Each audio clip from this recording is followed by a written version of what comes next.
हमने सुना है कि आत्मा कभी नहीं मरती और एक रूप या दूसरे में पुनर्जन्म लेती रहती है, लेकिन हिंदू पौराणिक कथाओं में माना जाता है कि कुछ प्राणी युगों तक एक ही रूप में जीवित रहते हैं और भगवान हनुमान उनमें से एक हैं। फिर चलिए हम इस तथ्य पर विचार करते हैं। क्या किसी ने कभी हनुमान की मृत्यु के बारे में सुना है? यह माना जाता है कि वह कहीं पृथ्वी पर जीवित है।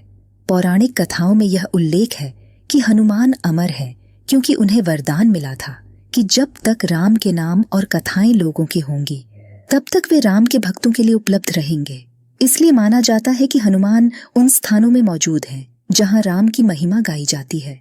हनुमान के 5 चिन्हों का उल्लेख है कि वे उन सभी स्थानों में हैं जहां वानर देवता चले थे।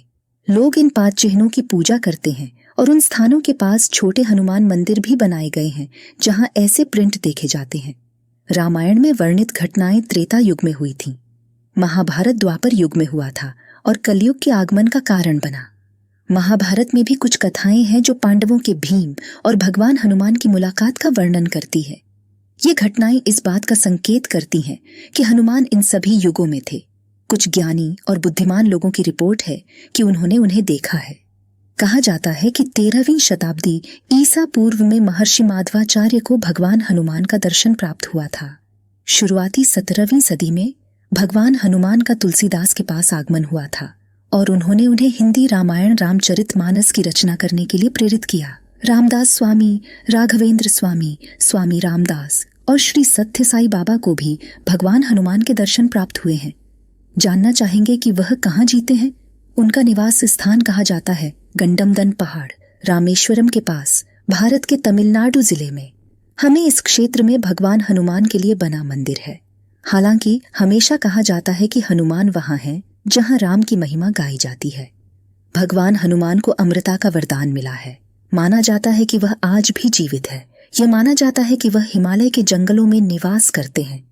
जब भी हनुमान का मंत्र जपा जाता है तो कहा जाता है कि वह उन स्थानों में प्रकट होते हैं ताकि उनके भक्तों को दर्शन देकर और उनकी प्रार्थनाएं पूर्ण करके उनकी सहायता कर सकें।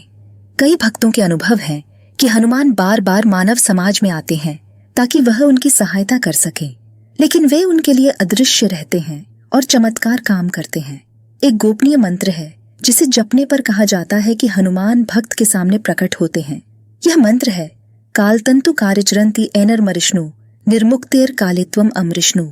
भक्तों ने हनुमान के दर्शन करने की इस अद्भुत विशेषाधिकार को प्राप्त करने के लिए इस मंत्र का लाखों बार भक्तिपूर्वक जप किया और अंत में भगवान हनुमान का दर्शन प्राप्त किया। इस मंत्र का काम करने के लिए कहा जाता है कि निम्नलिखित 2 स्थितियों का पालन किया जाना चाहिए। 1.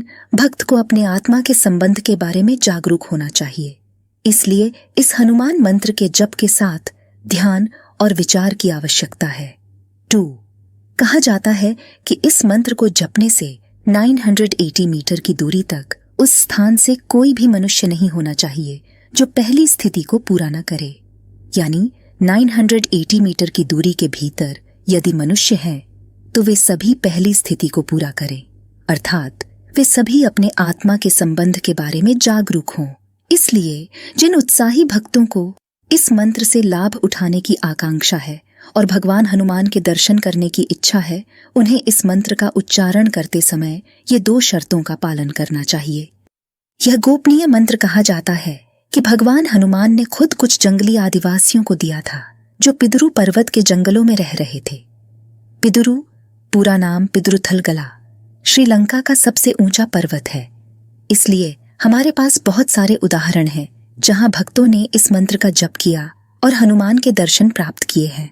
विश्वास किया जाता है कि जब भगवान राम ने अपने मानव जीवन को समाप्त किया तब भगवान हनुमान अयोध्या से लौट आए और जंगलों में रहने लगे।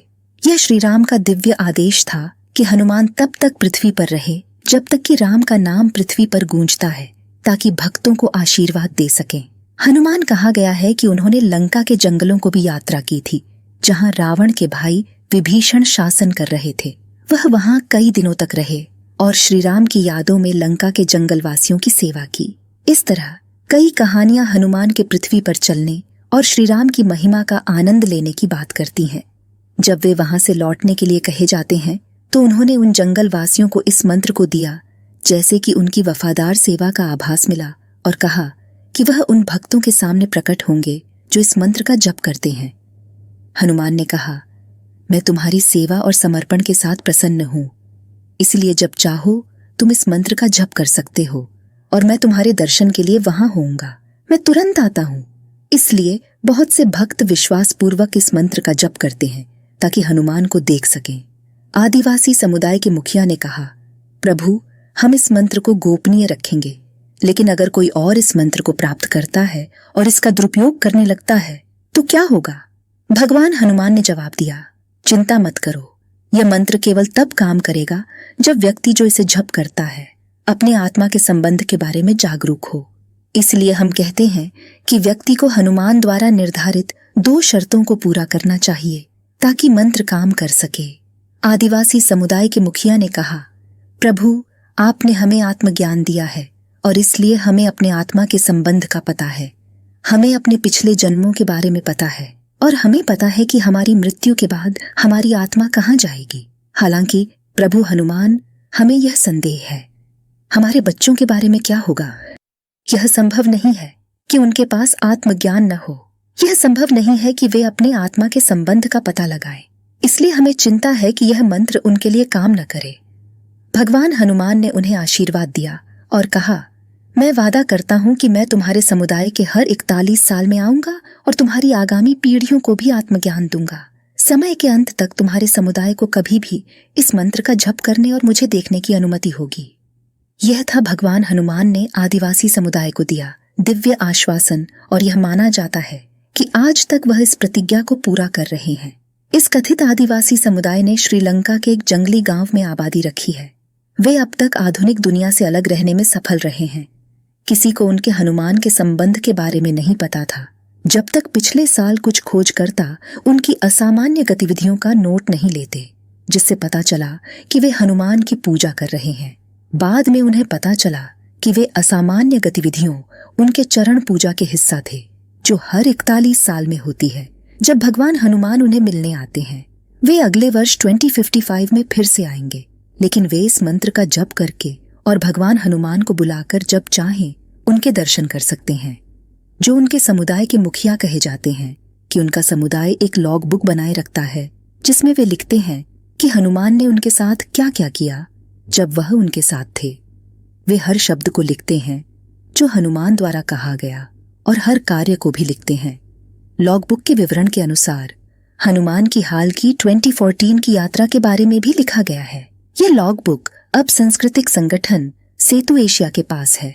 सेतु मास्टर्स अपने आश्रम में पिदुरु पर्वत की पैरों में इस लॉग बुक को समझने का प्रयास कर रहे हैं। हालांकि उनका काम बहुत धीमा रहा है। पिछले 6 महीनों में उन्होंने अब तक केवल 3 अध्याय खोजे हैं। इसीलिए इस लॉग बुक के माध्यम से हनुमान के इस समुदाय के संबंधों पर अध्ययन केंद्रित शोध के बारे में बहुत कुछ अभी भी खोजने की आवश्यकता है। विश्व भर के हजारों भक्त जबकि नए अध्यायों की बेसब्री से इंतजार कर रहे हैं, क्योंकि प्रत्येक नया अध्याय उन्हें इस मंत्र की पहली स्थिति को पूरा करने की दिशा में अग्रसर करता है। सेतु मास्टर्स अपने आश्रम में पितृ पर्वत की पैरों में इस लॉग बुक को समझने का प्रयास कर रहे हैं। हालांकि उनका काम बहुत धीमा रहा है। पिछले 6 महीनों में उन्होंने अब तक केवल 3 अध्याय खोजे हैं। इसलिए इस लॉग बुक के माध्यम से हनुमान के इस समुदाय के संबंधों पर अध्ययन केंद्रित शोध के बारे में बहुत कुछ अभी भी खोजने की आवश्यकता है।